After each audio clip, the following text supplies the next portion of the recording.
Hello दोस्तों, subject board में आपका स्वागत है। तो दोस्तों अब हम ये वाला जो कोड है ना आपका सेट 1 जो आपका 10th क्लास का पेपर होता मैथ का, ये 43046 1 इस कोड के लिए मैं बात कर रहा हूँ। इस पेपर को मैं सोल्व करने वाला हूँ। इसी के साथ दोस्तों आपका जो है ना 43062430063 इनके कोड भी आपके सोल्व हो जाएंगे ऑटोमेटिकली, क्योंकि देखो पेपर में ना क्वेश्चन ऊपर नीचे होते हैं कोड वाइज। तो ये वाले जो कोड है ना, इन कोड के लिए बात बता रहा हूँ। बस इस कोड को सोल्व करूंगा तो बाकी ये ऑटोमेटिकली सोल्व हो जाएंगे। ठीक है, सेट 1 के लिए मैं बात कर रहा हूँ और ये बेसिक का पेपर है, बेसिक का मैं सोल्व कर रहा हूँ। ठीक है, तो दोस्तों मैं इसको सोल्व करूँ और एक और बात बता देता हूँ आपको, अगर इसके अलावा और कोई कोड सोल्व करवाना है आपको तो डिस्क्रिप्शन बॉक्स में मेरी ईमेल आईडी मिल जाएगी, वहाँ पर आप पीडीएफ सेंड कर देना, मैं आपका सोल्व कर दूँगा। ठीक है, तो चलो शुरू करते हैं। तो इससे पहले दोस्तों आपने चैनल को सब्सक्राइब नहीं करा तो सब्सक्राइब जरूर कर लेना, जिससे आपको इस तरह की इन्फॉर्मेटिव वीडियोज़ की अप टू डेट जानकारी मिलती रहेगी। बेसिक की बात मैं कर रहा हूँ। चलो शुरू करते हैं। अब इसमें डिटेल में आंसर बताऊंगा। ठीक है, एक एक क्वेश्चनों के आंसर बताते हैं। ठीक है, सबसे पहला है ग्राफ पॉलिनोमियल दे रखा है number of zeros. Number of zeros मतलब एक्स एक्सिस को कितने पॉइंट पर काटे, एक यहाँ पर, एक यहाँ पर, एक यहाँ पर, तो कितनी हो जाएगी 3 जीरोस हो जाएगी। ठीक है, फिर नेक्स्ट है 22 टर्म्स ऑफ ए पी। सबसे पहले इसका ए देखो कितना है 3/2।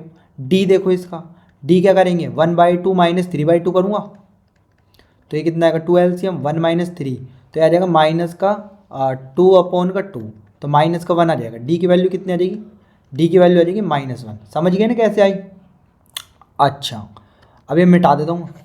उसके बाद देखो, उसके बाद इसका 22 टर्म निकालना है ए पी का। तो ये फॉर्मूला क्या होता है A1 प्लस का 21 इंटू डी। ये लिख सकता हूँ A1 कितना है 3/2 प्लस का 21, डी की वैल्यू कितनी है -1, तो ये कितना हो जाएगा 3/2 माइनस 21, इसके नीचे 1 लगा लो, एलसीएम हो जाएगा 2, ये 3 और 21 दूनी 42, तो ये आ जाएगा दोस्तों आपके पास ये -39/2। ठीक है, ये वाला इसका आंसर आ जाएगा, सी आ जाएगा। ठीक है, अब चलते हैं नेक्स्ट। तो नेक्स्ट जो क्वेश्चन है देखो यहाँ पे the line 2x - 3y intersect x axis. तो देखो एक्स एक्सिस पर अगर इंटरसेक्ट करेगी तो वहाँ पर जो कोऑर्डिनेट होगा वो एक्स का कोऑर्डिनेट होगा और 0 होगा। ठीक है, अब यहाँ पर दे रखा है द लाइन, तो देखो ये तो होगा नहीं क्योंकि एक्स पर 0 थोड़ी है, ये भी नहीं होगा। अब आंसर इन दोनों में से, ठीक है, इसमें वैल्यू पुट करके देखते हैं। सबसे पहले सी वाला अगर मैं मानता हूँ तो -2 इसमें पुट करता हूँ, 2 -2 -3 y की जगह 0 और ये 6, तो 2 2 जब 4 -4 बराबर 6 हो रहा है, नहीं हो रहा, तो यानी कि ये वाला गलत, ये आ जाएगा। तो देखो इसमें पुट करके देखो, इसको बराबर भी करेगा, तो 3 यहाँ पर पुट करा तो 2 3 जा 6 और ये 3 0 बराबर 6 आ रहा है ना, तो ये आ जाएगा डी ऑप्शन। ठीक है, अब चलते हैं नेक्स्ट। तो नेक्स्ट जो क्वेश्चन है वो देखो फोर्थ वाला क्वेश्चन है, 2 आइडेंटिकल कोन है if the radius of the base 4 centimetre. तो देखो रेडियस दे रखी है आपको डायरेक्ट, तो ये 4 हो जाएगी। एक मिनट रुको यार, ये आपकी 4 हो जाएगी। ठीक है, अच्छा उसके बाद दे रखा है स्लांट हाइट भी दे रखी है इसने 6, तो ये वाली हाइट कितनी होगी। तो देखो आपको पता है ना ये हमारे पास राइट एंगल बनता है ये, तो यहाँ पर ये निकालने के लिए मैं क्या करूँगा, वो करूँगा 6 का स्क्वायर इक्वल्स टू 4 का स्क्वायर, और ये वाली जो डिस्टेंस है इसको एक्स मान लो, एक्स का स्क्वायर, ये पता है ना, डायरेक्ट कर रहा हूँ मैं, अब इतना टाइम नहीं है। 36 और 4 4 जो 16 प्लस एक्स स्क्वायर, तो एक्स स्क्वायर बराबर आ जाएगा 36 में से 16 माइनस कर लो, तो ये कितना बचेगा आपके पास 0 2 20, और 20 का रूट कर लो, ये 20 का रूट कर लेंगे हम, एक्स की वैल्यू होगी √20। Height of the solid coin मतलब ये पूरी हाइट बतानी है, तो यहाँ पे 2 को √20 से इंटू कर दो। अब √20 को मैं क्या लिख सकता हूँ 5 × 4, अब 4 का क्या होता है √2, तो 2 बाहर आ जाएगा, 2 2 जब 4 4√5 हो जाएगा दोस्तों, बी आ जाएगा। फिर देखते हैं नेक्स्ट। तो नेक्स्ट जो क्वेश्चन है वो देख लो दोस्तों, हमारे पास 5th क्वेश्चन है। इसमें क्या निकालना है, द वैल्यू ऑफ के for which the system of equation this and this is inconsistent. देखो कंसिस्टेंस की कंडीशन होती है और इनकंसिस्टेंट, तो यहाँ पे लगाएंगे A1/A2 B1/B2 C1/C2। तो यहाँ पर है ना, देखो यहाँ पर जब नॉट इक्वल्स टू होता है तो वो कंसिस्टेंट में जाता है। ठीक है, तो यहाँ पर ये इक्वल लगा लेना, ये नॉट इक्वल, ये आपका इनकंसिस्टेंट में चल जाएगा। अब देखो A1 की वैल्यू कितनी है 3, A2 की वैल्यू कितनी है K इक्वल, B1 की वैल्यू कितनी है -7, B2 की वैल्यू कितनी है 14, और नॉट इक्वल टू C1 की वैल्यू कितनी है 1, C2 की वैल्यू कितनी है 6। ठीक है, अब इन दोनों को ले लेते हैं, तो 3/k और ये कितना हो जाएगा -1/2, तो क्रॉस मल्टीप्लाई कर दो, 3 2 6, k बराबर -6 आ जाएगा, k बराबर -6। ओके, समझ गए, k बराबर -6। अब देख लेते हैं नेक्स्ट। तो नेक्स्ट जो क्वेश्चन है दोस्तों हमारे पास, 2 dice roll together, the probability of getting a sum of more than 9। तो देखो अगर डाइस की बात करते हैं तो देखो एक नंबर में 1 2 3 4 5 6 ये सारे इवेंट होंगे एक डाइस में, दूसरे डाइस में 1 2 3 4 5 6, टोटल नंबर ऑफ इवेंट तो 36 होंगे। तुमको पता है वो कैसे, 1 1 फिर 1 2 1 3, पता है ना पूरी टेबल। अच्छा अब इसमें देखो हमको गेटिंग अ 9 से ज़्यादा वाला आना चाहिए सम उनका। जैसे मैंने 4 4 लिया 8 आया, तो मैं 4 5 से शुरू करूँगा, ये भी तुम्हारा 9 से 9 ही आ रहा है, 9 से ज़्यादा लेना है, तो एक तो 5 5 आ जाएगा, ठीक है, एक 5 6 आ जाएगा, एक 6 5 आ जाएगा और एक 6 6 आ जाएगा। ठीक है, ये 4 कंडीशन होगी। देखो एक 5 5 हो जाएगा, एक 5 6 हो जाएगा, एक 6 5 हो जाएगा और एक 6 6 हो जाएगा। ठीक है, ये कंडीशन कितनी हुई 4। तो अब इसको कर लो, 4 1 जा 4 और 4 9 जा 36। तो इसमें नहीं आ रहा, एक मिनट रुको, देखो ये 9 से ज़्यादा है ना, ये पूछ रहा है probability of getting a sum more than 9। तो ये 9 से ज़्यादा है, ये इनका सम 9 से ज़्यादा, इनका सम 9 से ज़्यादा, इनका सम 9 से ज़्यादा। ठीक है, 6 और 4, अच्छा 6 और 4 भी तो हो जाएगा ना, 6 और 4 हो जाएगा, 4 और 6 हो जाएगा। ठीक है, 6 और 4 हो जाएगा, 4 और 6 हो जाएगा। आप पूरी टेबल बना के भी देख सकते हो, है ना, मैं तो अभी ऐसे कर रहा हूँ। देखो 6 और 4 हो जाएगा, 4 और 6 हो जाएगा, फिर 6 5 ले लिया मैंने, 5 6 ले लिया। अच्छा और तो नहीं होगा ना, 6 3 9, नहीं ये नहीं होगा। अच्छा 5 3 नहीं होगा, तो यहाँ पर 2 नंबर और बढ़ा लेंगे तो 6 हो जाएगा। तो इसको सिंप्लीफाई कर दो, 6 1 जा 1/6 आ जाएगा। ठीक है, 1/6 आ जाएगा। इसमें कोई डाउट है ना तो मेरे को कमेंट कर देना, मैं पूरा चेक कर दूंगा। फिर अभी तो मेरा मैंने निकाल दिया, एक ये वाली ये 6 कंडीशन होगी, इसके अलावा और कोई बन भी नहीं रही। देखो 5 5 ये बन गई, 5 6 बन गई, अच्छा फिर 6 4 बन गई, 4 6 बन गई, 5 5 तो बना ही दी हमने, 5 6 और 6 5। ठीक है, यही हो जाएगी। ठीक है, तो ये कर लो, 1/6 आ जाएगा। ठीक है, अब देख लेते हैं नेक्स्ट। यहाँ पर दोस्त दे रखा है आपको ABCD rectangle with its vertex this this this this taken length of the diagonal. देखो यहाँ पर मैंने ऐसे रेक्टेंगल बनाया, ये A, ये B, ये C, ये D। A की वैल्यू कितनी है 2 -2, अच्छा B की वैल्यू 8 4, C की वैल्यू 4 8, अच्छा D की वैल्यू -2 2, ये लिख रखा है। अच्छा ये लिख रहा है 2 2 8 4 4 8 -2 2। ठीक है, अब देखो इसका डायगोनल इक्वल होता है, ये दोनों इक्वल होते हैं ना, तो एक ही निकाल लो बस। ठीक है, तो यहाँ पर डिस्टेंस फार्मूला यूज कर लेते हैं दोस्तों हम। तो क्या होता है डिस्टेंस फार्मूला, 4 -2 यानी कि 2 बचा 2 का स्क्वायर 4 प्लस 8, अब ये माइनस ऑलरेडी होता है फॉर्मूले में, तो माइनस माइनस प्लस हो जाएगा, और 2 10, 10 का स्क्वायर कितना होता है 100, तो ये कितना हो जाएगा आपके पास 104। देखो 4 -2 करा तो यहाँ पे 2 बचा, 2 का स्क्वायर 4 और 8 -2, तो यहाँ पर हो जाएगा 10 का स्क्वायर 100। अब इसको मैं क्या लिख सकता हूँ, देखो 104 है ना, इसको मैं क्या लिख सकता हूँ, यहाँ पर देख लो आप, एक मिनट रुको, 4 6 छंग 36, 36 तो नहीं 72, 4 6 चौक 24 4, हाँ ये देखो ये आ जाएगा। कैसे आया देखो 26, ये 4 को अंदर ले जाओ, तो 4 को अंदर ले जाएंगे, 6 चौक 24, 4 2 कैरी गया, 4 दूनी 8 9 10, ये आ रहा है ना, तो यानी कि डी इसका आंसर आ जाएगा दोस्तों। समझ गए ना, 2 को 4 बना के अंदर ले जाओ तो 26 × 4 करेंगे तो 104 आ रहा है, डी इसका आंसर आ जाएगा। ठीक है, अब देखते हैं नेक्स्ट। बस कोई भी एक रेक्टेंगल का डायगोनल निकालो, क्योंकि डायगोनल इक्वल होती है रेक्टेंगल की। ठीक है, अब देखो नेक्स्ट, तो हमारे पास नेक्स्ट क्वेश्चन है ये 8th वाला।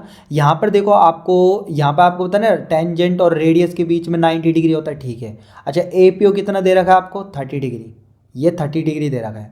ठीक है, और OA कितना दे रखा है 2.5 सेंटीमीटर।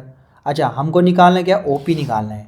ठीक है, OP निकालना है, तो हम निकालेंगे कैसे, देखो यहाँ पर ये ट्रायंगल दे रखा है आपको, तो मैं इसको बना देता हूँ एक बार ऐसे, यूँ यूँ और यूँ, इसको सीधा कर दिया मैंने। ठीक है, यहाँ पर 90 है, 90 यहाँ पर A। ठीक है, ये 2.5 है यहाँ पर, तो यहाँ पर लिख देंगे O। ठीक है, और यहाँ बचा P। अब P की वैल्यू कितनी है 30 डिग्री, कितनी है 30 डिग्री।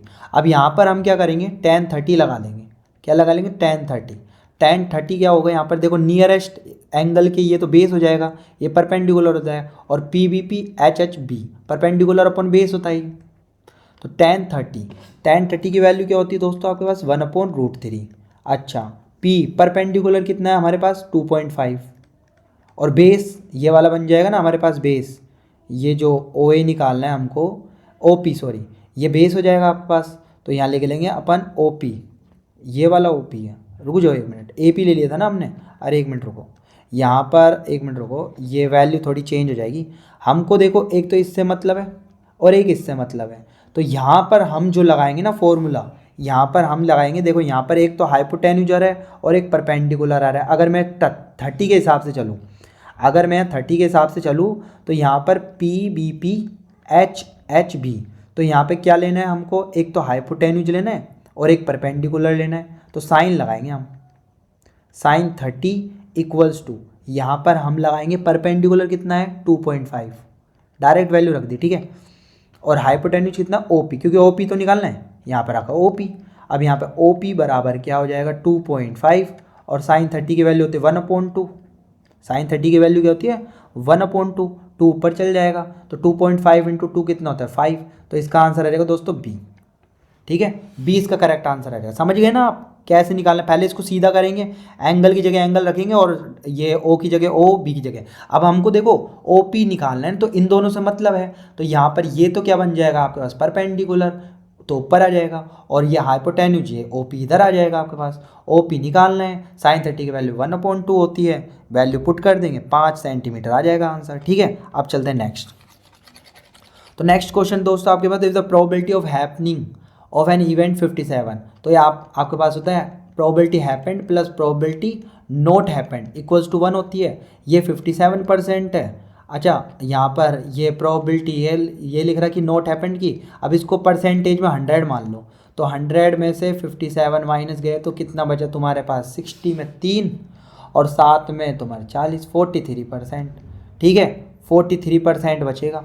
तो यानी कि इसको 0.43 भी लिख सकते हो, क्योंकि देखो इसको ऐसे लिखा है इसने 0.57, नीचे 100 लगा ली इसके, तो 0.57, और इसको 1 में से माइनस कर देंगे अगर 1 रखते हो तो यहाँ पर, ठीक है। तो 1.00 0.57, 10 में 7 गए 3 और 9 में से 5 गए तो 4, तो ये आ जाएगा 0.43, ठीक है। इस तरह से अब देख लेते हैं नेक्स्ट।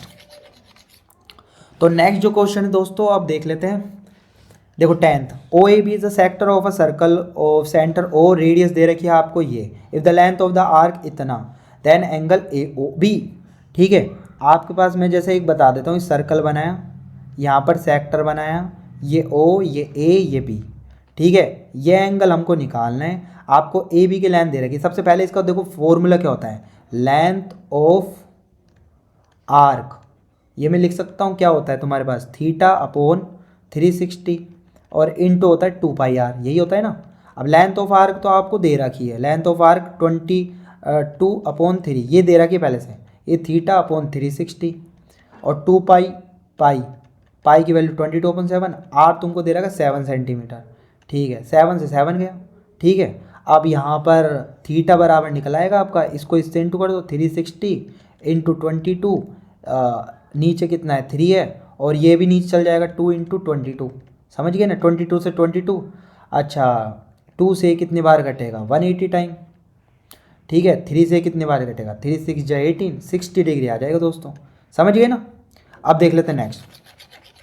तो नेक्स्ट जो क्वेश्चन था आपके पास DE, ये दोनों पैरेलल लाइन है, और यहाँ पर BPT लगा के ये अपॉन ये अपॉन ये कर दो, तो x + 1/3 equals to 2x plus का 1/4, ये पता है ना BPT से करा है, क्रॉस मल्टीप्लाई कर दो, बस ब्रैकेट लगा लेना यहाँ पर, तो 4x प्लस का 4 हो जाएगा ये, और 3 2 जा 6, 3 2 जा 6x प्लस का 3, तो यहाँ पर तुम्हारा 4 में से 3 गया तो 1 बचा, 6 यहाँ गया तो 2x बचा, तो x की वैल्यू आ जाएगी 1/2, B आ जाएगा इसका दोस्तों। अब देख लेते हैं नेक्स्ट।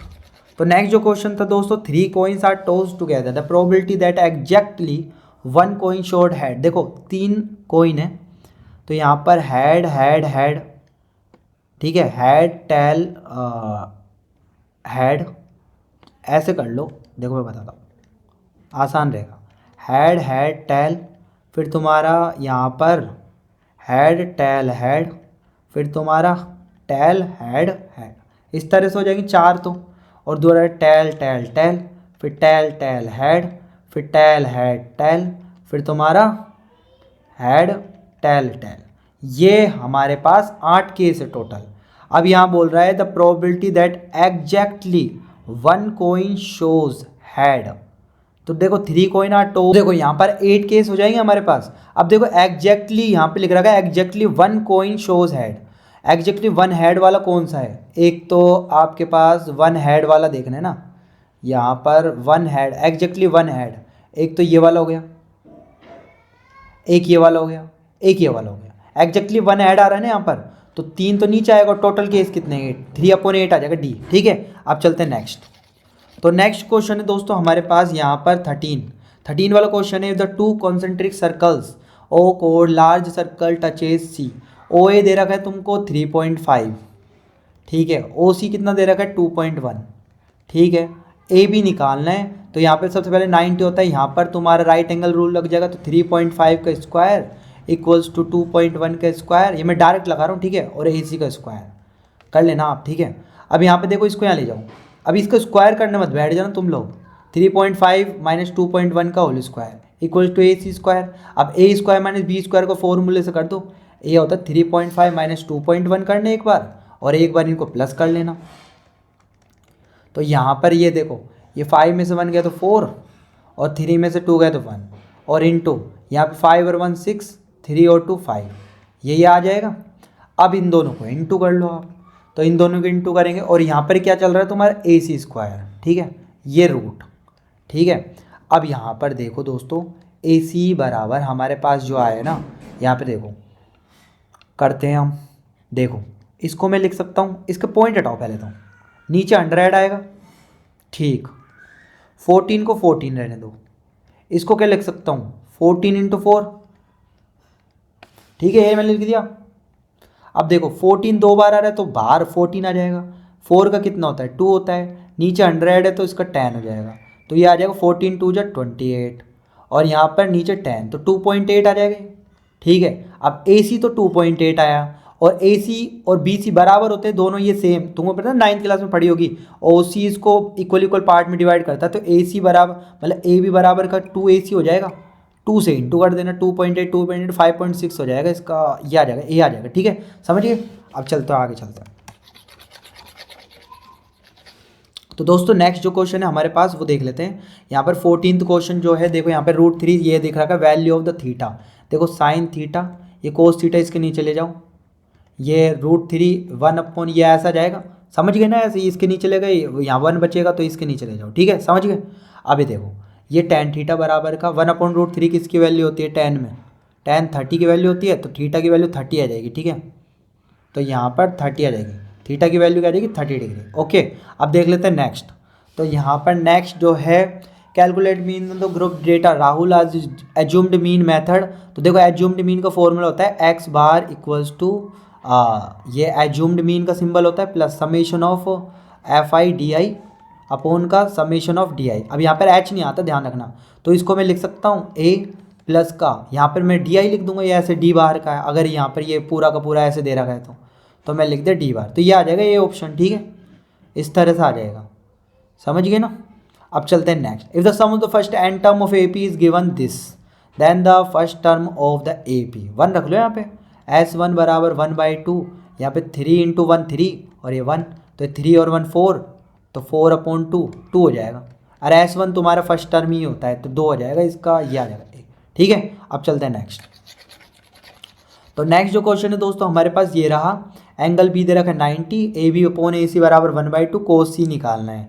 तो देखो यहाँ पर मैंने कुछ ऐसे बना दिया, एंगल बी, ये तो बी है तुम्हारा 90 फिक्स है, तो ठीक है। अब ए यहाँ लिख लो, चाहे ए यहाँ लिख लो, यहाँ लिख देता हूँ मैं, चलो ठीक है। अब तुमको दे रखा है ए बी दे रखा है 1, ए सी दे रखा है तुमको 2, कोस सी निकालना है, ये वाला एंगल निकालना है। तो कोस सी क्या होगा आपके पास, आपको पता है PBP HHB ये होता है, तो कोस सी होता है base upon hypotenuse, base upon, अब देखो ये एंगल के पास है यहाँ पर सी के पास, तो ये तो हो जाएगा बेस, ये होगा परपेंडिकुलर, ये होगा हाइपोटेन्यूज, और हमारे पास होता है बेस अपॉन हाइपोटेन्यूज। तो बेस कितना है अपने पास, ये वाली लेंथ है बेस, और इसको निकालने के लिए पहले मेरे को राइट एंगल रूल लगाना पड़ेगा। तो यहाँ पर ए सी का square equals to a b का स्क्वायर प्लस का क्या करना पड़ेगा, बी सी का स्क्वायर। तो ए सी का स्क्वायर कितना है, 2 2 जा 4, यहाँ पे ए बी का कितना है 1 का स्क्वायर 1, और ये बी सी का स्क्वायर, तो 4 माइनस 1 3, और बी सी आ जाएगा √3, तो ये आ जाएगा दोस्तों √3। अब निकाल लो, बेस कितना है √3, हाइपोटेन्यूज कितना है 2, तो √3/2 हो जाएगा दोस्तों, ये आ जाएगा सी। ओके, अब देख लेते हैं नेक्स्ट। तो नेक्स्ट जो क्वेश्चन है हमारे पास बस खत्म होने वाले हैं। 18, देखो डिटेल में सॉल्यूशन बता रहा हूँ तो टाइम तो लगेगा दोस्तों, है ना। 18, volume of the air in the hollow cylinder 540। अच्छा, कौन इन द सेम हाइट, देखो वॉल्यूम सिलेंडर का कितना होता है πr²h, इसमें से सेम हाइट का radius cylinder is capped inside. तो इतना अगर मैं इसमें से हटा दूँ, मतलब यही तो है ना, पहले तो एयर भरी थी तुम्हारी 450, अब इसमें से है ना मैंने कॉनिकल शेप की है ना, इतनी मैंने एयर निकाल दी इनसाइड। तो वॉल्यूम एम्प्टी का बताना है स्पेस, तो इसमें से माइनस कर लूँगा 1/3 πr²h। अब देखो यहाँ 3 3 लगा दो, तो ये कितना बचेगा, नीचे 3 बचेगा, और यहाँ पे 3 में से 1 गया तो 2 πr²h। और देखो πr²h, ये जो सिलेंडर का वॉल्यूम है वो तुमको 450 दे रखा है, इसकी वैल्यू दे रखी है 450, तो यहाँ पे रख दो 450। तो 2 × 450/3, 3 से इसको काट लो, 3 1 जा 3, 3 5 जा 150 × 2 300 आ जाएगा। ठीक है, अब देख लेते हैं नेक्स्ट। तो नेक्स्ट जो क्वेश्चन है दोस्तों, हम यहाँ पे असर्शन रीजन है, तो देखो यहाँ पर ये लिख रखा है irrational number where a and b are positive integer. तो ए की जगह 1 रख लो या फिर 2 रख लो, बी की जगह 3 रख लो। ठीक है, तो यहाँ पर अगर 2 + का √3 और 2 - का √3, अब ये करो a + b का होल स्क्वायर, 2 का स्क्वायर 4, और यहाँ पर a देखो ये 4 मिलता है, a + b और a - b, तो a² - b² होता है, तो 2 का स्क्वायर 4 माइनस √3 का स्क्वायर 3, तो ये कितना बचा 1। अभी कह रहा है rational number where a b positive integer, तो ये रेशनल नंबर बचता है क्या इनका, हाँ बचता है रेशनल नंबर ये, तो ये तो ट्रू है। अभी रीजन देखो, product of 2 irrational number is always rational number. देखो मैंने इरेशनल नंबर में √3 ले लिया, √5 ले लिया, तो √5 और √3 इनको इंटू करते तो √15 आता है। ये रेशनल थोड़ी है, इरेशनल है, ये भी क्या है इरेशनल, तो यानी कि ये गलत है। असर्शन ट्रू है सिर्फ ओनली, तो सी आ जाएगा दोस्तों इसका। फिर नेक्स्ट देखो, इसको मैं मिटा देता हूँ। देखो नेक्स्ट जो क्वेश्चन है यहाँ पर आपके पास ABC ये देखो सिमिलर दे रखा है, एंगल ए दे रखा है, सी दे रखा है और क्यू दे रखा है। देखो यहाँ पर आपके पास ABC मैंने लिखा और यहाँ पर मैंने क्या लिखा PQR। अब देखो जब सिमिलर दे देता है, एंगल ए P के बराबर, B Q के बराबर, C R के बराबर, तो एंगल ए यहाँ पे दे रखा है 65, तो ये भी 65 होगा, समझ गए। अच्छा C दे रखा है 60, तो यहाँ पर जो R होगा ना वो इसके बराबर होगा, ये 60 होगा। अब निकालना है तुमको Q, देखो 60 और ये 125 होगा, और ये सम 180 होता है, 180 में से 125 माइनस कर दो, तो ये 10 में से 5 और 7 में से 2 गया तो 5, 55 बच रहा है। तो यानी कि ये असर्शन ट्रू है, एकदम असर्शन ट्रू है।